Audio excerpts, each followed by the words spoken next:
get going, just because I'm aware there's lots of things going on for everyone in the afternoons and evenings. So I'd like to introduce myself. My name's Erin Byrne and I'm the Head of Customer Success at Mathspace. I'd like to start by acknowledging the traditional owners of the land and their elders past, present and emerging.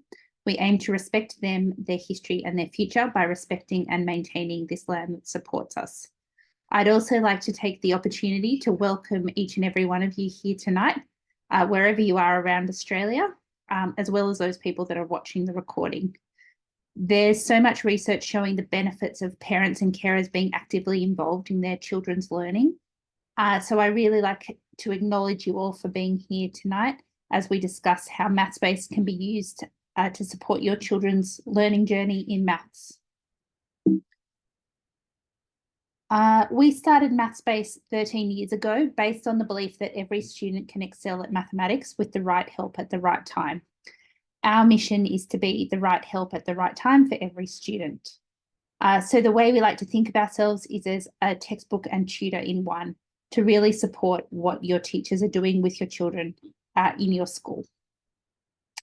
So tonight we're going to look at how to find tasks and complete work assigned by your child's teacher, how to use the Mathspace digital textbook, how Mathspace works as a digital tutor, and part of that is sharing an exciting new beta feature that we'd love you to use when it becomes publicly available as well. So let's kick off. The first thing that your child sees when they log into Mathspace is their student dashboard.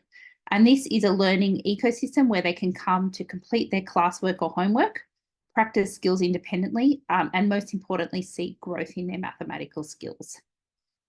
So when they log in, the first thing that we prompt them to see is work assigned by their teacher. This is obviously the priority for them as it'll support what they're doing in class. So to begin with, they just click on the task and they can begin working on that. And we'll look at what that looks like in a little bit more detail shortly. If work has been assigned by your child's teacher, it will appear under this Assigned tab. And they can look at past tasks for revision, as well as current active tasks.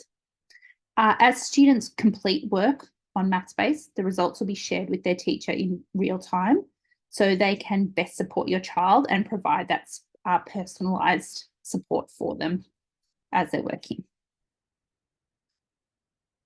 When looking at active tasks, students can also hide overdue tasks so they can find the work that's relevant to them at the moment as well.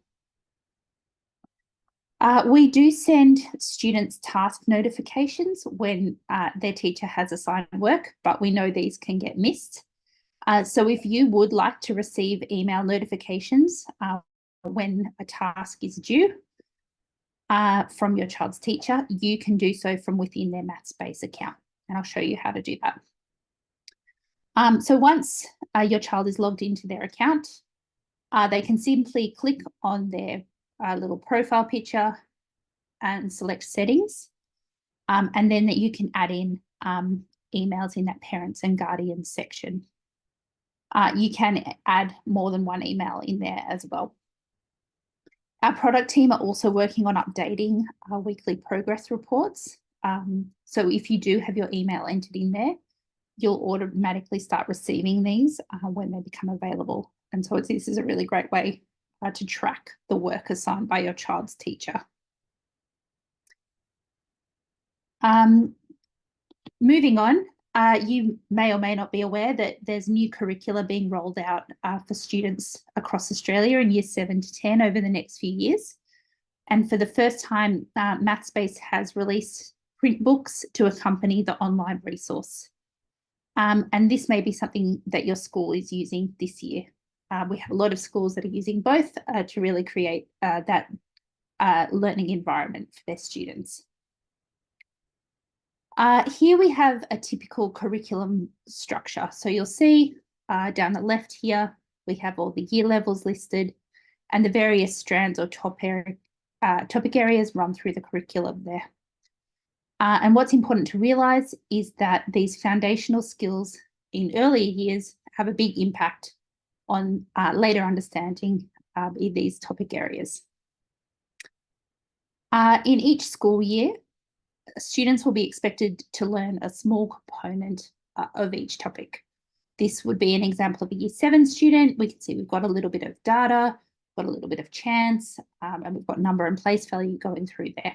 And this is typical of what we'd all experience going through school. We know it's most common for students to access their textbooks online, whether or not they have a printed textbook or not. So we've purposely designed our print books and digital books so students can transition without interrupting their learning. So here, if I'm starting in the print book, I can switch over into my digital book here using this textbook tab. The textbook view is how you access all your grade level content on Mathspace. This is whether or not the teacher has assigned it, that you can pick it up like looking at a book. Obviously, the benefits of an online textbook is that you don't only get the lessons, but you get videos, worked examples, and adaptive practice exercises in there too. Students can access all the Mathspace textbooks made available to them by their teacher just by clicking on the title and selecting the one they want. So if they need to access grades above or below, they can do so. This makes it a really great resource for test or exam preparation as well, because we know students generally receive an exam notification from their teacher, which outlines what topics are included, so they can access them all here. As they complete work on Mathspace, whether that be independently or the tasks assigned by their teacher, we will report this little mastery level to them here. So as they can see, once I know what's in my exam, if I'm working on whole numbers, I can see I've got a good understanding of these topics in order of operations. Maybe it's worth me doing a little bit more practice on those adaptive tasks because I haven't quite showed that high level of understanding yet. I can also see there's a couple of things I haven't tried. And if they are on my exam, obviously I want to do a little bit more preparation for those there too. So this just gives you a really nice overview as you're working through that grade level content of what to do. As students select these areas, they go into the Mathspace workbook and they can enter lines of working and get immediate feedback on those. If they need, there's various help options there. So that if they're working at home, they will have support within Mathspace too. And they're not penalised for using these support mechanisms. We want them to use it as a study and a learning tool. So please encourage them to use those to help them learn. So the way we see that learning flow working is something like this, where they can use the content in Mathspace, watch the videos if they need to, still talk to their friends and collaborate. We want this to be an engaging exercise. And move on if they need to, if they do get stuck. So their teacher is aware that there is an area they haven't understood and they can address that with them too.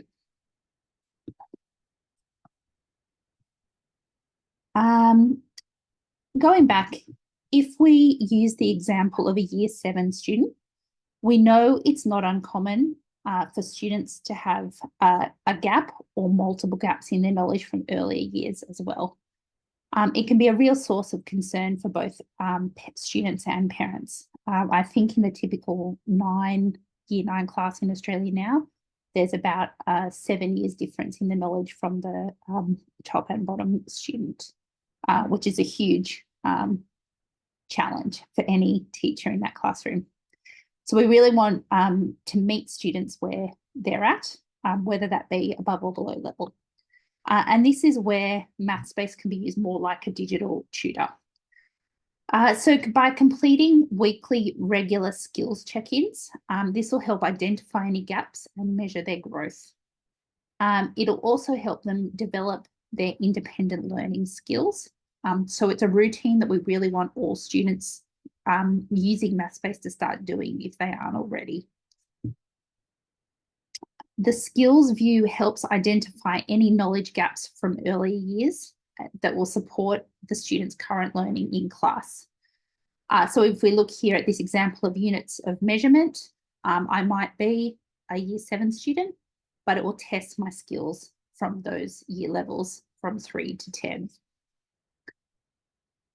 We use AI technology to understand the total knowledge state of each child with just a small sample of questions. And these are all mapped to curriculum outcomes.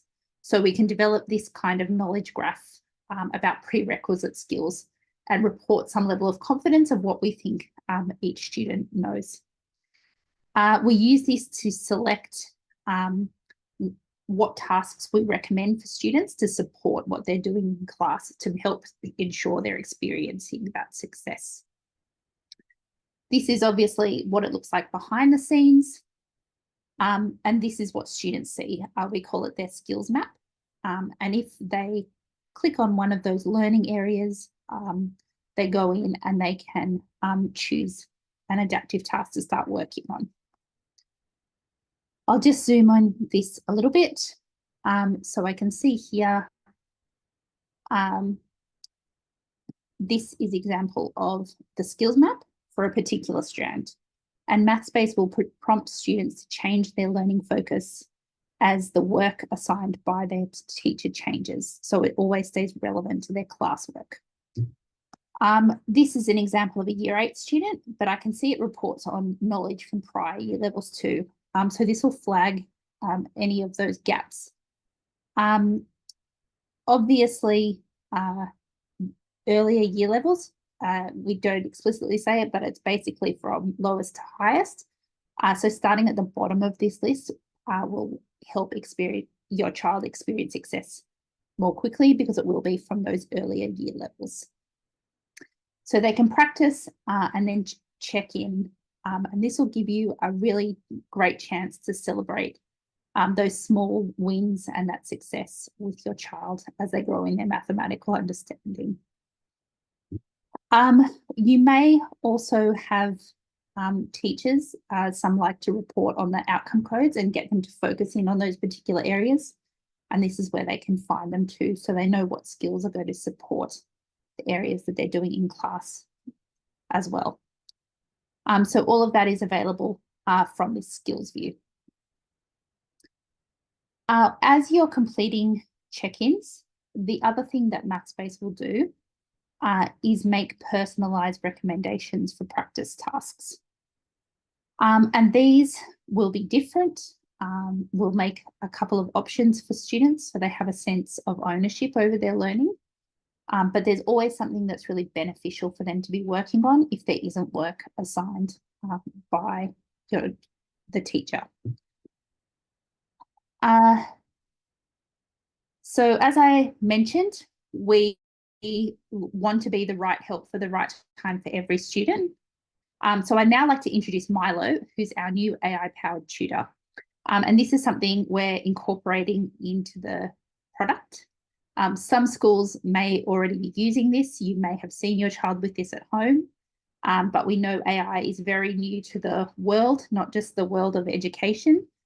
So the rollout of this will depend on your school's policies around AI, and we'll continue to work with them to ensure your children are in a safe online working space.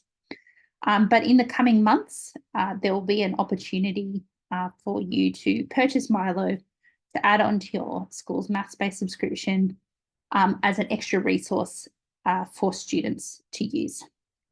And I wanted to show you how that works tonight. So we've basically trained Milo to be like a real digital tutor that works with a child. So they can have conversations to help deepen their mathematical understanding. And the great thing is that it doesn't have to be in English if that's not their first language.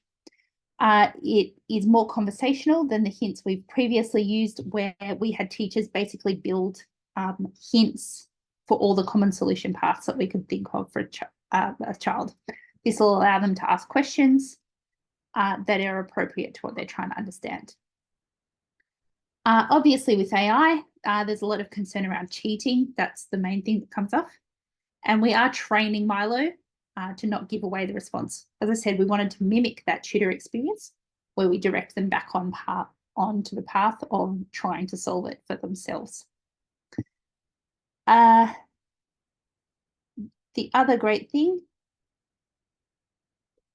is that we want to make sure students are safe. As I said, we know students can get frustrated, and if they do in a way that's not appropriate, we will flag that message, and our team will let the teacher know that this is the case. So we always want to ensure that it's being beneficial to the learning, and it's more beneficial to learn with Milo than to cheat with Milo in this amazing opportunity that AI is offering us. So now that I've been speaking for a little while, I'm just going to take a moment and jump in and see if there's any questions that need to be answered at the moment. And then I'm going to hand over to Alex, one of our other EdTech consultants, who's going to take you into the platform and just run you through this in a bit more detail. So I'll stop sharing my screen for a second. Alex, were there any questions that had come up at the moment?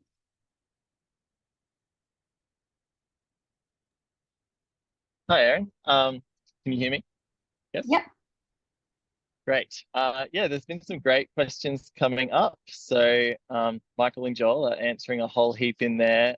One that I did flag to answer live was just in relation to the skills map and how to interpret which row is easiest. So I might jump in now to the student experience and do a little bit more presenting on that live. Definitely flag any questions that are worth running through as I do this. So here I am in a student portal. And so you can see here on the dashboard that I do have my assigned tasks right here in the center. So that's my homework that the teacher's assigned. I've got my recommended practice at the bottom, as Erin described. Now, when I do jump into the skills menu, the question was, is the lowest kind of the easiest? So if I jump into a particular topic like linear and nonlinear algebra here, we can actually see that, yes, it does sort it that way. So at the top, you'll have the at-level skills, and then you've got all of the prior year levels starting from easiest and working up to hardest. So this gives students the autonomy and the freedom to actually go through and choose particular topics that they would be interested in doing. And another question that came up is, how does the assessment of students work? And this is completely dynamic and fluid. So if students are doing check-ins regularly, it will keep their learning profile completely up to date there. Now, I also want to jump into the textbook because I think this is a really powerful revision tool for students. So in addition to their assigned tasks, where they can go back and sort of have a look at what's been assigned, they can look at their past tasks, and it is possible for them to go through and look at questions that they've struggled with. And if they wanted to, they could always practice problems again. So that's useful. But in addition to just relying on the teacher's assigned tasks, they also have access to the textbook that we've talked about. And so in here, as Erin mentioned, we do have a full list of all of the topics tracking the mastery that each student has. So if they know that their exam's coming up on chapter 4, they can go in here and they can basically choose topics that they need to work on. Now you can see I've got quite a lot of work still to do in chapter 4, but I could go into add and subtract fractions, for example, and I can review all of the lesson notes here, including the question walkthroughs for all the examples, including some explorations that I can play with to consolidate my understanding. And of course, I can go to practice and I can start an adaptive task. So I've got access to all of these practice questions, and each time I do them, the numbers will change as well. Now, if I was to jump down and just go into one particular question here that I want to practice, I can see how Milo can be particularly helpful in questions like this, where there's a bit going on, a bit of a worded problem. So, for example, here, students might typically sort of make mistakes where they might break up the problem. And so they might sort of see the 2 there and maybe they'll collect particular numbers. Maybe they'll do the 1, the 3, and the 1, and they might say that that's equal to 1 plus 3 plus 1, for example. Now we know that that's not obviously correct, but I could ask Milo here, what did I do wrong? And Milo is going to be very conversational and contextual to what's actually happening. So you can actually see here that Milo has identified the specific issue of adding the whole numbers but not accounting for the fractions. So in that way, students are able to sort of have this safe space and this interaction with Milo where they can continue to sort of work on that. And they can actually just even do some of their working in here so that they can sort of get that feedback as they go. How's everything going with the questions? Are there any other good questions coming up? Yes, there's a couple of questions outside of this about downloading the app to use and how that would work. So I don't know if you want to speak to that as well. Downloading the app on the iPad? Yep. Yeah, so my son actually has been using Mathspace. He's only in primary school, but the iPad app is actually really great. So if you just go to the App Store, you'll find Mathspace there. You'll need to log in using the details that your school has provided, or you'll need to sign up for an account separately. But once you have those login details, you can sign into the iPad app, and that allows students to also use their pens, their pens or other devices to actually do handwriting, and it will do handwriting recognition for them as they're entering their responses. So definitely have a look at the App Store if you got your child on an iPad. Fantastic. There was also a question about what does adaptive task mean? I think I jumped into my Mathspace lingo. So do you want to explain what that means? Yeah, absolutely. So let's have a little look at this task here. So say I start an adaptive task. I want to review 4.04. What it will do is it will start by giving me 3 sets of problems. So in this case, this is quite a large topic. This is the highest number of questions that a student will actually need to do to complete an adaptive task. It's 3 sets of 5. Smaller topics may only be 3 sets of 3. So that's 9 questions in total that students need to complete. As you can see, they're trying to collect their stars. So as they start practicing, it's going to start by feeding students the easiest question on the list. Now, if they do happen to make a couple of mistakes, and I was just to say the answer is 2, and then I was to say the answer is 3, it will automatically feed them a hint over here. So we're going to try and guide them in the right direction. And of course, they do have the videos down the bottom and the worked examples that they can click on to sort of get a little bit of extra support to see what the kind of question would lay out or what the expected response would be, and that content without needing to change out of the question they're working on. But yeah, as they go through, if they have success, it'll actually progress up to harder levels of questions. So in this particular case, if I was to add these 2 fractions, I would get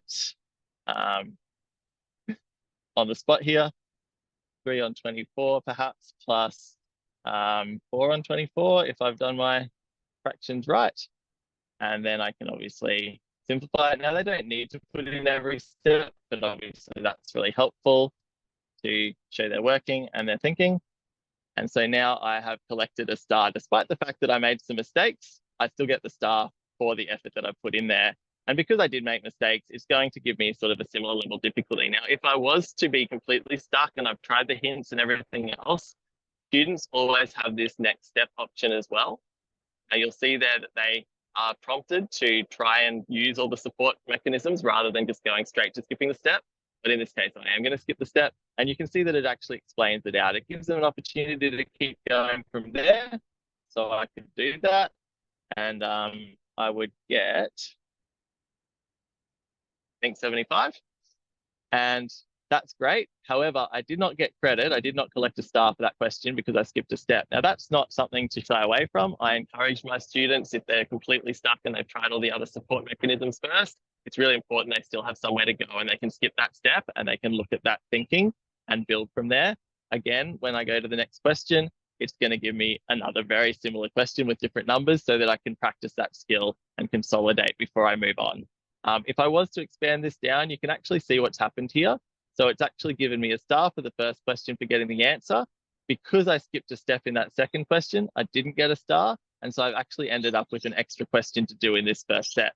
But they're going to progress through, and as they complete sets of questions, it's going to get harder if they're successful, or it's just going to give them lots of questions at the level until they're comfortable to move on. So they can always go back and redo an adaptive task to level up as well, which is a really great thing. Thanks, Alex. There have also been a couple of questions around whether everything on Mathspace is online. Obviously, we're both working on laptops at the moment, so students do type their answers. But there are, if you are using the app, you can use our handwriting technology as well. So you can write more naturally in this experience as well. I also thought it might be worth sharing the textbook exercises, so like a more traditional worksheet that students can exercise to show that they can access and write material if they wanted to as well. Yeah, absolutely. So if I was to go to this Year 8 book, we just pick a random topic here. We can see that there's worksheets available here in this topic here. So this is very much like a traditional model. In the newer editions, which I'll go back to where I was, you can also access worksheets slightly differently. So practice again and sticking in this section. When I go to that practice tab, I just have to toggle over to the worksheet there. I actually have all of the textbook questions, so students can do this in their books, in their notebooks separately.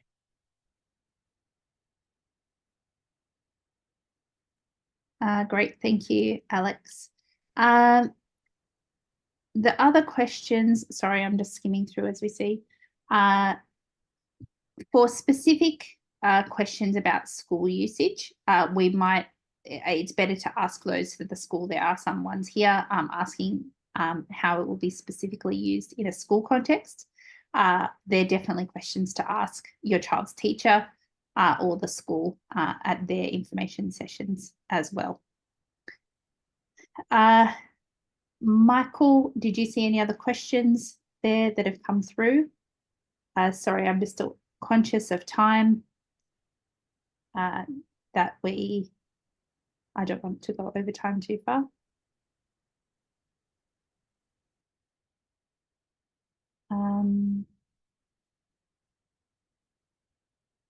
Oh, sorry, can you show how students would get the answers as well in their textbook? Yeah, absolutely. So jumping back to our adaptive question sets, well, I can show you both actually. So in the worksheets, the answer key is right up here. So if I'm doing these questions in my notebooks, I can always launch the answer key and see the answers for those. If I'm doing adaptive questions and I'm wanting to sort of see the answer for any particular question, it actually has a full work solution for every question there as well, where it sort of basically reveals the hints or the support that scaffolds that question plus the answer. And if it's a multiple step question, it'll have that all set in with each step. So there's lots of different ways that students can get answers to both the adaptive questions as well as the worksheets. And that's right. And I will just re-emphasize that any work done offline will not contribute to those skills scores. Only work that's done digitally is work that Mathspace can track and report on to the teacher in that way. Otherwise, it's the old school method of looking at that written work as well. Okay, there's still quite a few questions here, and I'm happy to stay on for a few more moments, but I will try and answer as many of the frequently asked questions in the email that will follow. I will make sure that you get a copy of the recording, and I will also include more information about Milo. As I said, it hasn't been released yet, so we'll pop in some details about what to expect from that in the coming months as well. I really appreciate everyone being here tonight, though. If you do want to stay on and have a particular question that you would like answered, please feel free to do so. Otherwise, as I said, or any of these frequently asked questions, I will include in the email after that. So thank you everyone for coming tonight. Just a couple of questions around. Oh, sorry, Alex. Yeah. Sorry, Erin. I was going to say one final thing here. A couple of questions to be answered live. How much for Milo? Someone has asked. Yes, good question. So it will depend on the school. Some schools have chosen to purchase it as part of their package. For people that are purchasing it for personal subscriptions, it will be $10 per month for that. Yeah. And the next question was, does our school automatically give us Milo, or do we need to pay for that separately as an add-on? As Erin said, it does depend on the school's sort of approach to this at the moment. But yeah, students will have access to a limited number of questions each month that we're able to provide access to Milo for them regardless. But if they've hit that cap regularly, whether talk to the school or there will be that individual purchase. We have also had some schools request that it's not turned on at all, just with the AI requirements. So yeah, it's very much a school-based decision, that one, how that will work. Someone said with the skills section, could I ask for some clarification about how that works? Is the skills work assigned by the teacher, or does the program assign it for my child? That is a very good question if you're still on, Martine, but basically, yes, it is driven by the child. So as you can sort of see from this experience, the skills check-ins are always available on the dashboard for students. Teachers do not need to assign them.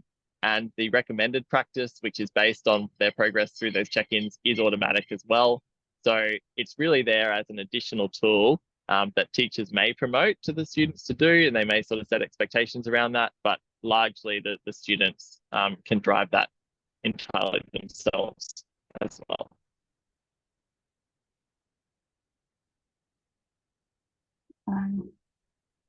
Great, okay. All right. The students, yes, in terms of how they receive login information, they will get a class code from their teacher, or they will have an email. So anything in terms of logging on will be required. They will be required to get from their teacher. And in terms, there was a question about how to get in contact with us. Via the website, you'll see a little chat bubble come up. It's not just a robot. We do have people that monitor that in Australia all day, every day. Sorry, I shouldn't say all day, work hours every day. So if you do have any questions and would like to get in touch, you can do so via that. They'll answer any questions that you might have.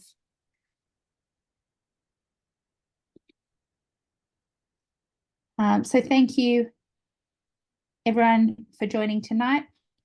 As I said, any follow-up questions, might run another session if there are things that come up and we have lots of questions, but I really appreciate your time tonight. Have a good evening, everyone. Thank you.